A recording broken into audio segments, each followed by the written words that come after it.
DMU gi exam online da torgani Dhanamanjuri University undergraduate ahanba amasung mangasuba semester gi exam sing online da torgani hiramasi gi matang da university asigi exam controller na cherol ama thokre cherol aduna hai online exam pangthokadoriba asigi chanagadaba mawung matau singsu lauthokibani lanjena duna lairiba mahiroi singi oinadi DC singdagi certificate yaroklabadi fee komthokani loinana exam asigi program singsu tongan na tholakani hairi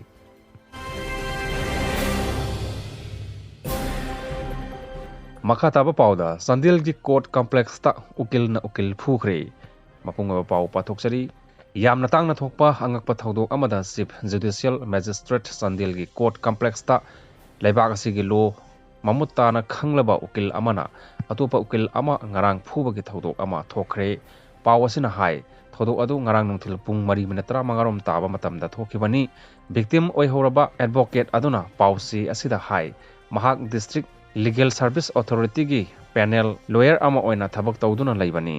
mahakna lepa case amagi opponent oiriba advocate amana mahakpu कोर्टगी case लोरमलगा थोलकपदा ngaiduna leramlaba matung mangonda miyam mangda khopakna tharakibani ngaiduna leramliba advocate aduna mangonda karigi wa yamna judge nganglibano haibo wafamsing thambaga loinana ningai sangdana duna khopakna tharakhi haina maral sikhi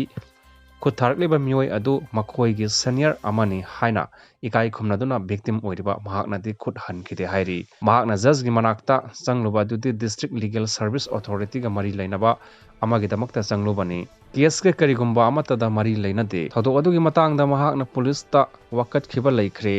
bar association da so wakat lagani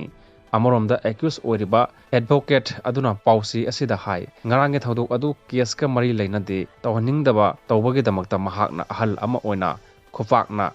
amukhak tha khiba laikhi adumakna case amataga mari laina chathagi badi natte police tagi phangba pauna hai wakalakpadi lai adubu haujik phawbagi oinadi FIR na singba ama phawba lokatpa laitri hairi